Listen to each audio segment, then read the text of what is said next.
या बातमीचे प्रायोजक आहेत रिदान ज्वेलर्स।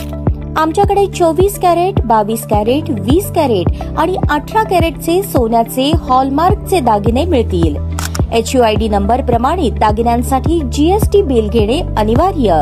100% resale guarantee. इतकेच नव्हे तर प्रत्येक 10 ग्रॅम सोने खरेदीवर 10 ग्रॅम चांदीचे नाणे 20 जुलै 2024 पर्यंत अगदी मोफत। ग्राहकांसाठी विशेष रिदान गोल्ड योजना। ग्राहकांनी सलग 11 हप्ते भरल्यावर 12वा हप्ता आम्ही भरणार। त्याची रक्कम 1000च्या पुढे कितीही। मजुरीवर 50% सूट देखील मिळेल। पत्ता रिदान jewellers, 133 new तिरेगाव, Chandni Chowk, forest, Solapur.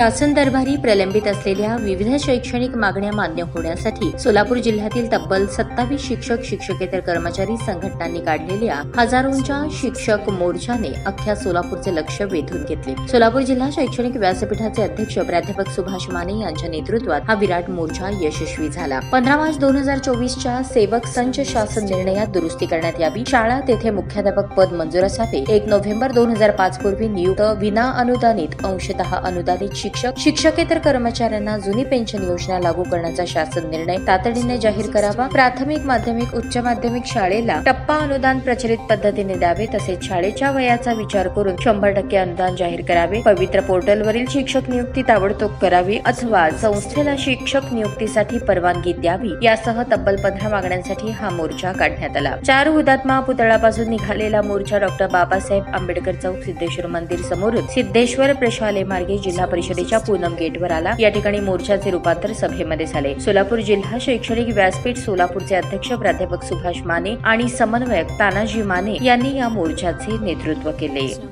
तारखेचा सावटचा मोर्चा हा शैक्षणिक व्यासपीठाच्या माध्यमातून संपूर्ण महाराष्ट्रातील जेवढ्या शिक्षक संघटना आहेत, संस्थाचालक संघटना आहेत, शिक्षकेतर कर्मचारी, अशा 27 संघटनांनी मिळून अनेक मागण्यासाठी या ठिकाणी आम्ही मोर्चा शासनाला जाग येण्यासाठी काढलेला आहे। आमच्या 15 मागण्या आहेत, त्यामध्ये 15 मार्च 2024ची मागणी आहे, संच मान्यता रद्द करावी त्यांनी काढलेल्या JR प्रमाणे 1 नोव्हेंबर 2005 पूर्वी लागलेले आणि नंतर 100% आलेले या जुनी पेन्शन योजना त्यांना लागू झाली पाहिजे। त्यानंतर संस्थेला वेतनेतर अनुदान हे 7व्या आयोगाप्रमाणे मिळालं पाहिजे। शाळा बंद पडायला लागलेत, नेमणुका संस्थेचा अधिकार काढून घेतला, त्याबद्दल आम्हाला काय म्हणायचं नाही, पण पोर्टलद्वारे तरी निदान एज्युकेशन टिकायचं असेल, शिक्षण क्षेत्र टिकायचं असेल तर त्या ठिकाणी आमच्या शाळेला शिक्षक नेमणूक केली पाहिजे। आणि जर शिक्षकाची नेमणूक नाही झाली, आज 10 शिक्षक असणाऱ्या शाळेमध्ये 5 शिक्षक आहेत, 100 शिक्षक असणाऱ्या शाळेमध्ये 70 शिक्षक आहेत, मग या शिक्षकाचा वर्कलोड हा कुणाला देणार आपण? आणि शाळेमध्ये मग गुणवत्ता वाढवा म्हणताय, तर गुणवत्ता कशी वाढू शकणार आहे? शाळेला वेतनेतर अनुदान नाही, शाळेला शिक्षक नाहीत आणि शिक्षकेतर कर्मचारी तर नेमणूक 2012 पासून बंद आहे, शिक्षक मान्यता 13 पासून बंद आहे। तुम्ही पोर्टलद्वारे भरतो म्हणला, पोर्टलद्वारेही भरलं नाही।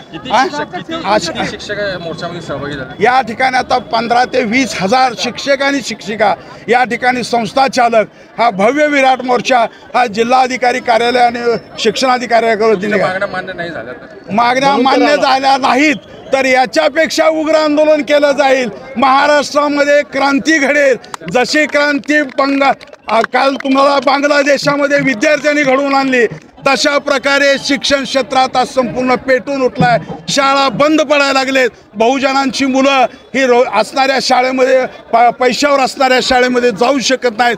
डॉक्टर बाबासाहेब आंबेडकरांनी दिलेल्या आपल्या बाल हक्क कायदा असेल, राईट ऑफ एज्युकेशन असेल, याची पायमल्ली सरकार करत आहे। त्यांनी त्या 14 वर्षपर्यंत शिकणाऱ्या मुलांची तरी काळजी घ्यावी आणि या शाळांना हातभार लावावा। आम्ही काय कुठलं मुख्याध्यापकाला पगार वाढवा म्हणून आमचा मोर्चा नाही, शिक्षकाला कुठला पगार वाढवा म्हणून मोर्चा नाही। जे शिक्षक 24 वर्ष काम करतायत, आता तुम्ही त्यांना 20% आणलंय, मग 16 पासून अनुदान दिलंय, 100% अनुदान आम्हाला आता त्या लोकांना पाहिजे। सेवानिवृत्त झाले 24 वर्षामध्ये अगोदर लागलेले काय लोक हे काय मेले, हजारो शिक्षक महाराष्ट्रामध्ये मेले आहेत। तर या सगळ्याला न्याय मिळावा ह्यांनी जर आमचं आज त्यांनी 3 वाजता मीटिंग बोलवले, आमच्या सगळ्या आमदारांना बोलवून घेतलं याच्यावरती तोडगा काढण्यासाठी।